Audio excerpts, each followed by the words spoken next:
Bom, Gente, seguinte, e agora? Você, para ou ímpar? Para. Tá. Ímpar, Você ganhou, vai. Bom, gente, é o seguinte, tem muita gente perdendo o sono, literalmente por causa do coronavírus, por causa da pandemia. E aí tem muita preocupação, todas ao mesmo tempo. Por exemplo, insônia, né? Tem gente que não consegue dormir, ainda mais com a mudança de rotina.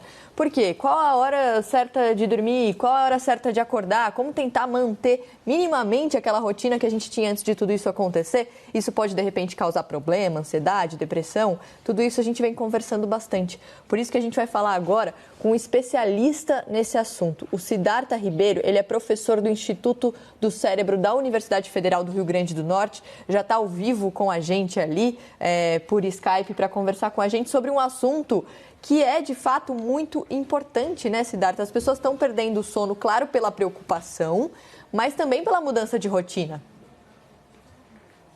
Bom dia, Mário. Bom dia, Felipe. A gente está passando por uma grande crise. E é uma crise em que as pessoas estão muito ansiosas. As pessoas que são de classe média, de classe alta, conseguem fazer um isolamento adequado, ficar em casa. Muitas vezes não conseguem aproveitar esse tempo para dormir adequadamente porque estão estressadas. E as pessoas que são de classe baixa não estão recebendo o apoio necessário do Estado, nem privado, para estarem, de fato, em isolamento. Então, é um momento de grande confusão. Agora, as pessoas que estão em casa e conseguindo fazer o isolamento têm a oportunidade de regular o seu sono, de dormir com melhor qualidade, dormir por mais tempo, de sonhar melhor e de tentar sair dessa loucura que a gente está vivendo, que é o medo do futuro, a ansiedade do que está vindo, né? Doutor, a gente tem os números aqui da Associação Brasileira do Sono, são números do fim de 2019, quer dizer, antes de tudo isso acontecer aqui com a gente. A associação está falando em 45% dos brasileiros com algum problema de sono, quer dizer, já é um índice muito alto. Nesse momento, apesar de ter muito mais gente em casa, esse número pode aumentar, o senhor acha?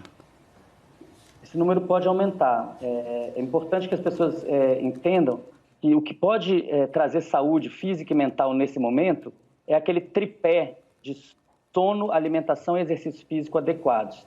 Nada em excesso, certamente não fazer exercício físico em excesso, mas fazer todos os dias, ter um sono adequado, livre. As pessoas precisam desligar as telas 1 hora antes de dormirem. E elas não podem ir dormir no meio da madrugada, porque isso vai fazer com que elas durmam contra os seus próprios hormônios, na contramão dos hormônios. Quando a gente está no início da noite, a melatonina tende a subir, isso facilita o sono. Quando está no final da noite, na madrugada, a melatonina cai e o cortisol sobe. Aquela pessoa que não tem nenhuma disciplina e que quer dormir às 4 da manhã, ela está remando contra a maré. E isso pode se tornar mais grave agora porque a ansiedade é muito maior.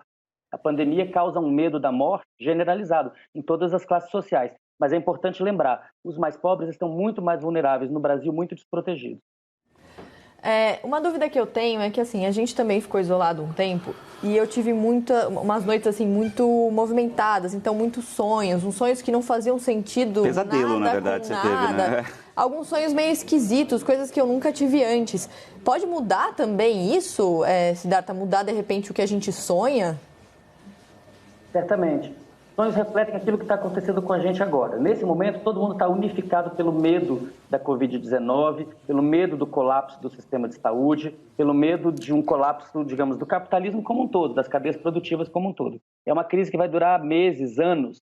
Então, é uma coisa nova que nos unifica, está operando naquele universo do inconsciente coletivo do Jung. Nós todos agora estamos unificados por um mesmo medo, e esse é um momento de investirmos na coletividade, na solidariedade, nas medidas que podem nos salvar enquanto espécie, né? Porque individualmente ninguém vai se salvar sozinho.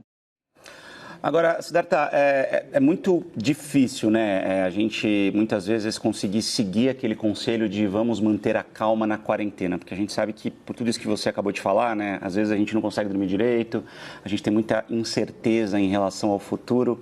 Dá pra gente tentar dar alguma dica para as pessoas de como manter a mente tranquila nesse momento, de como não ficar muito paranoico com essa história inteira? O que essas pessoas podem fazer?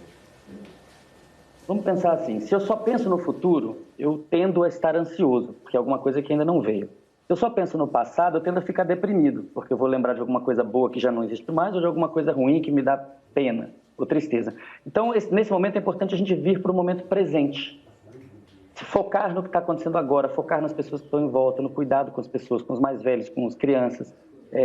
focar inclusive nos trabalhos domésticos. Muitas pessoas de classe média que já não fazem trabalhos domésticos há muito tempo têm esse momento para reaprender a lavar uma louça bem lavada, lavar um banheiro. Isso nos traz para o momento presente, isso traz um bem-estar. Meditação, yoga, capoeira. Você acabou até, inclusive, de dar dicas para as pessoas que mandaram mensagem, perguntas para a gente pelo nosso Instagram, @LiveCNNBrasil. A gente anunciou logo cedo ali que a gente ia ter um especialista. Então, a Jaque perguntou aqui também por que sente muito sono depois do almoço. E ela lá perguntou como fazer para relaxar na hora de deitar. Porque é aquilo que a gente estava falando, quando deita, a cabeça parece que continua funcionando, ainda mais num momento como esse, é bem complicado. Obrigada, viu, Siddhartha, pela participação aqui com a gente. Foi um prazer para ajudar a gente, todo mundo que está assistindo a gente, a passar por isso de uma maneira um pouco mais relaxada, né? Valeu, professor.